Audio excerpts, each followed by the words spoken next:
everybody knows that right now this is the age of technology and of media.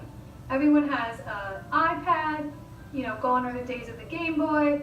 Now it's the iPad, now it's the iPhone, now it's, all YouTube on there and everything else.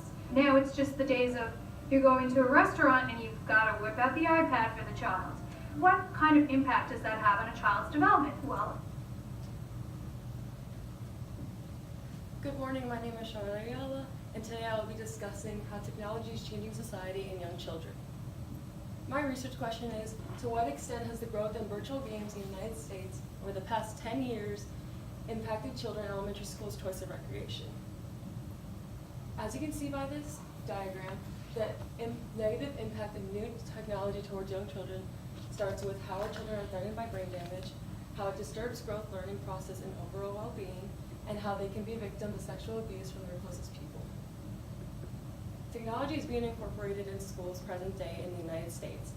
It begins with how digital learning has decreased test scores ever since 2015, and with laptops it's more stress to pass than it is to learn. As you can see right here by this left graph, the percent of students using a computer for math at school is represented by 4th graders and 8th graders. This blue graph right here represents the 4th graders, and this red graph right here represents the 8th graders.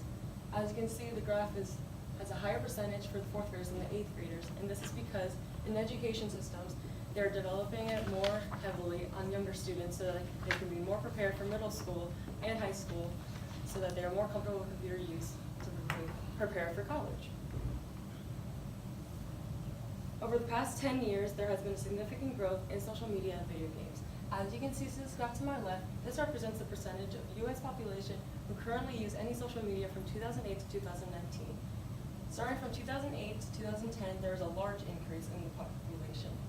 However, from 2010 to 2017, it's a slower increase. Meanwhile, in 2017 and 2019, it's more of a constant rate. Overall, as each year passes, there's always some sort of growth, as you can see. Technology quickly and greatly advanced in only a decade. Meanwhile, on this graph right over here, it's the age breakdown of video game players in the United States in 2017. The greatest percentage is represented by people under 18 years old, which increases the chances of young children playing video games and getting involved in social media. Some problems with social media include how children are being exposed to adult content. The internet is easy access for any users.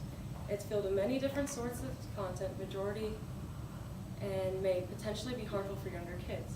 This leads to my connection towards a stimulus, where the negative impact is based on how children use social media. The next problem with social media has to do with cyberbullying. Cyberbullying is very common present day, and children feel it's a lot easier to bully someone behind a screen than it is face-to-face. Some problems with video games involve how it's easy contact to many strangers and viruses. Most of the games played present day have circuits of the open internet and accessibility to communicate with one another, considering the majority of games are team-based. Another problem with video games has to do with violent content and vivid imagery. This usually depends on the type of video game a kid is playing. This is why it's important that parents are aware of the type of games their children are participating in. Parental supervision is very, very crucial in elementary schoolers. One of my possible solutions is decreasing the amount of time spent online. By doing so, a parent may enforce rules behind a children's playing time. For example, children should have less hours to play during school days and more hours to play during the weekends. Another possible solution is making it mandatory for kids to spend some time outside to stay active and healthy, both physically and mentally. There are so many different ways for a child to remain active. This may involve them playing a sport or even riding a bike. One of my limitations towards both those solutions is that since technology is advancing all over the world, it may be easier for some kids to build long-lasting relationships virtually rather than in person. This may not apply to all kids, but most of them tend to have friends online, whether it's through social media or even video games. Playing on a daily basis starts friendships online, some stronger than others. Thank you. What questions do you have? All right, 2 questions for you. First up, what information did you need before you began your research?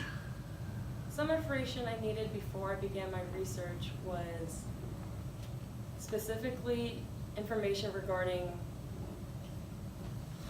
information regarding things based off the US, because at first I was going to do worldwide, but I felt that was way too broad, so I was like, I need to specify something.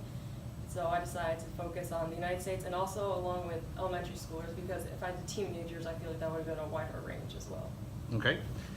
And next question. Explain the level of certainty you are with your solution. Like, how certain are you that that's the right solution? There are actually many possible solutions, so I'm glad I chose this one specifically because I feel like it's the best one to strengthen my argument. You're done. Breathe.